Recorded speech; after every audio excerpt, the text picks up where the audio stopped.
Hello दोस्तों, कैसे हो आप सब। सबसे पहले आप सभी को शरद पूर्णिमा की हार्दिक शुभकामनाएं। माता रानी की कृपा आप सभी पर बनी रहे। तो दोस्तों, आज हम जानेंगे शरद पूर्णिमा पर पूजा पाठ और ध्यान का एक विशेष महत्व होता है। इसलिए इस अवसर पर भगवान की आराधना के सभी विधियों के बारे में हम इस वीडियो के माध्यम से जानेंगे। तो आज का हमारा पहला टॉपिक है शरद पूर्णिमा पर पूजा पाठ और ध्यान के विशेष महत्व की संपूर्ण विधि, सुबह से शाम तक के सभी नियम। शरद पूर्णिमा का दिन हिंदू धर्म में अत्यधिक महत्वपूर्ण माना जाता है। यह न केवल धार्मिक आस्था और आध्यात्मिक उन्नति का प्रतीक है, बल्कि इस दिन किए गए पूजा पाठ और ध्यान से व्यक्ति को मानसिक और शारीरिक शांति प्राप्त होती है। शरद पूर्णिमा को चंद्रमा की किरणों में विशेष औषधीय गुण होते हैं, जो शरीर और मन दोनों को ऊर्जा प्रदान करते हैं। इस दिन पूजा, व्रत, ध्यान और दान करने से जीवन में सुख समृद्धि आती है। आइए जानते हैं कि शरद पूर्णिमा के दिन सुबह से लेकर रात तक की जाने वाली पूजा विधि और ध्यान के बारे में विस्तार से। सुबह की शुरुआत। पहले हमें प्रातःकाल स्नान और शुद्धि पर ध्यान देना होगा। शरद पूर्णिमा के दिन की शुरुआत प्रातःकाल जल्दी उठकर करनी चाहिए। इस दिन सूर्योदय से पहले उठना और स्नान करना विशेष रूप से शुभ माना जाता है। स्नान करने के लिए शुद्ध जल का उपयोग करें और हो सके तो उसमें गंगा जल मिलाएं, जिससे यह पवित्रता बढ़ जाए। यह शुद्धता शरीर और मन दोनों के लिए आवश्यक है, ताकि आप पूरे दिन सकारात्मक ऊर्जा के साथ धार्मिक गतिविधियों में भाग ले सकें। दूसरा है संकल्प लेना। स्नान के बाद शरद पूर्णिमा व्रत का संकल्प लें। भगवान का ध्यान करते हुए पूजा और व्रत का संकल्प लिया जाता है। व्रत रखने वाले व्यक्ति को पूरे दिन केवल सात्विक आहार का ही सेवन करना चाहिए, जैसे फल, दूध आदि। इस दिन अन्न और तामसिक भोजन से बचना चाहिए। संकल्प में यह ध्यान रखें कि आप पूरे दिन संयम और अनुशासन का पालन करेंगे, जिससे पूजा के प्रभाव को बढ़ाया जा सके। अब हम बात करते हैं पूजा विधि के प्रारंभ के बारे में। तीसरा आता है हमारा घर में पूजा स्थल की तैयारी। स्नान के बाद पूजा स्थल को शुद्ध करें। सबसे पहले पूजा के लिए स्थान का चयन करें। घर के मंदिर या किसी पवित्र स्थान को साफ करें और वहां गंगा जल का छिड़काव करें। इस दिन भगवान विष्णु, माता लक्ष्मी और चंद्रमा की विशेष पूजा की जाती है, इसलिए उनके चित्र या मूर्तियों को सजाकर पूजा स्थल पर स्थापित करें। उसके बाद हम पूजन सामग्री की तैयारी कर लेंगे।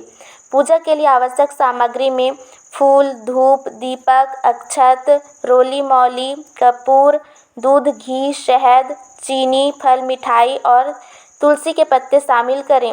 विशेष रूप से लक्ष्मी जी की पूजा के लिए कमल का फूल और सफ़ेद वस्त्र का ध्यान रखें, क्योंकि यह उन्हें प्रिय है। चंद्रमा की पूजा के लिए भी सफ़ेद फूल और दूध से बनी मिठाई का महत्व है। पांचवा, हमें विष्णु और लक्ष्मी जी की पूजा कैसे करें, इसके बारे में हम जानते हैं। सुबह के समय भगवान विष्णु और माता लक्ष्मी की पूजा करें। विष्णु जी को पीले वस्त्र, तुलसी के पत्ते और पीले फूल अर्पित करें। उनके मंत्रों का जाप करें। विष्णु जी का मंत्र ओम नमो भगवते वासुदेवाय नमः। लक्ष्मी जी का मंत्र ओम महालक्ष्म्यै च विद्महे विष्णुपत्न्यै च धीमहि तन्नो लक्ष्मी प्रचोदयात्। इन मंत्रों का उच्चारण आप पूजा के दौरान कर सकते हैं। साथ ही धूप दीप जलाकर भगवान की आरती करें और प्रसाद के रूप में फल और मिठाई अर्पित करें। लक्ष्मी जी की विशेष कृपा के लिए उन्हें खीर या सफ़ेद मिठाइयाँ अर्पित करें, जो चंद्रमा का प्रतीक मानी जाती हैं। व्रत और ध्यान का पालन हमें किस प्रकार करना चाहिए, तो आइए हम सबसे पहले ध्यान और मंत्र जप के बारे में जानते हैं। पूजा के बाद ध्यान और मंत्र जप करना अत्यंत महत्वपूर्ण है। शरद पूर्णिमा के दिन चंद्रमा की किरणों में विशेष ऊर्जा होती है, इसलिए चंद्रमा के मंत्र का जाप विशेष लाभदायक होता है। चंद्रमा के मंत्र का उच्चारण करें। चंद्र मंत्रः ओम सोम सोमाय नमः। ध्यान करते समय शांत और एकाग्रचित्त होकर बैठें। मन को एक स्थान पर केंद्रित करें और ध्यान में भगवान का ध्यान करते हुए शांति और समृद्धि की प्रार्थना करें। चंद्रमा की ऊर्जा मानसिक शांति और भावनात्मक स्थिरता प्रदान करती है, इसलिए ध्यान करने से नकारात्मक विचार दूर होते हैं। अब आता है दोपहर के समय। दान और सेवा पर हमें विशेष ध्यान देना चाहिए। दोपहर के समय गरीबों और ज़रूरतमंदों को भोजन, वस्त्र और दान देना अत्यधिक पुण्यदायक माना जाता है। इस दिन दान करने से लक्ष्मी जी की विशेष कृपा प्राप्त होती है। अन्न, वस्त्र और धन का दान करें। विशेषकर सफ़ेद वस्त्र, चावल और दूध का दान करना अत्यंत शुभ माना जाता है, क्योंकि ये चीज़ें चंद्रमा से संबंधित मानी जाती हैं। दान के साथ साथ गौ माता की सेवा करना भी विशेष लाभदायक होता है। गाय को चारा, गुड़ और रोटी खिलाएं, जिससे भगवान की कृपा आप पर बनी रहे। अब हम शाम की पूजा विधि के बारे में बात करते हैं। संध्या समय की पूजा। शाम के समय जब चंद्रमा उदय हो तो विशेष पूजा का आयोजन करें। चंद्रमा की पूजा के लिए सफ़ेद फूल, चावल, खीर और सफ़ेद मिठाई का अर्पण करें। चंद्रमा को अर्घ्य देने का विशेष महत्व है। इसके लिए दूध और पानी मिलाकर चंद्रमा को अर्घ्य दें। अर्घ्य देने के समय निम्न मंत्र का उच्चारण आप कर सकते हैं, जैसे ओम श्राम श्रीम श्रौम सह चंद्रमसे नमः।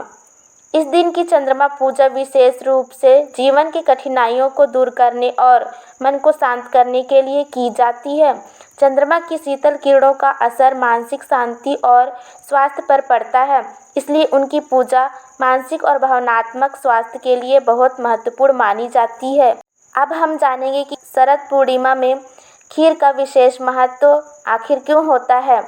शरद पूर्णिमा की रात को चांदनी के नीचे खीर रखने की परंपरा है। ऐसा माना जाता है कि इस दिन चंद्रमा की किरणों में विशेष औषधीय गुण होते हैं, जो खीर में समाहित हो जाते हैं। खीर को रात भर चंद्रमा की रोशनी में रखें और अगले दिन सुबह इसे प्रसाद के रूप में परिवार और दोस्तों के साथ ग्रहण करें। यह खीर स्वास्थ्य और समृद्धि का प्रतीक मानी जाती है और इसे ग्रहण करने से तन और मन दोनों को शक्ति मिलती है। अब आता है आखिरी टॉपिक, रात्रि का ध्यान और भजन। रात्रि ध्यान और भजन कीर्तन हमें किस प्रकार करना चाहिए। शरद पूर्णिमा की रात को ध्यान और भजन कीर्तन का आयोजन भी अत्यधिक शुभ माना जाता है। इस दिन रात्रि को जागरण करने से विशेष लाभ मिलता है। भगवान विष्णु और माता लक्ष्मी के भजनों का गायन करें और उनके गुणगान में रात बिताएं। यह आपके मन और आत्मा को शांति और संतोष प्रदान करेगा। साथ ही आप इस दिन रात को परिवार और समाज के साथ मिलकर धार्मिक गतिविधियों में भाग लेना भी एक महत्वपूर्ण कार्य माना जाता है। इस दिन को परिवार के साथ बिताने से संबंध मजबूत होते हैं और आपसी प्रेम बढ़ता है। अब हम जानेंगे उपसंहार के बारे में। शरद पूर्णिमा का दिन धार्मिक और आध्यात्मिक दृष्टिकोण से अत्यंत महत्वपूर्ण है। इस दिन किए गए पूजा पाठ, व्रत, ध्यान और दान से व्यक्ति को मानसिक, शारीरिक और आर्थिक रूप से लाभ मिलता है। यह दिन भगवान की कृपा प्राप्त करने और जीवन में शांति और समृद्धि लाने का एक सुनहरा अवसर है। तो दोस्तों, अगर आप लोगों को यह वीडियो अच्छी लगी हो, अगर आप लोगों को यह ज्ञानवर्धक छोटी छोटी बातें अच्छी लगती हो, तो हमारे वीडियो को लाइक कीजिए एंड शेयर कीजिए और कमेंट में जय माँ लक्ष्मी ज़रूर लिखिए।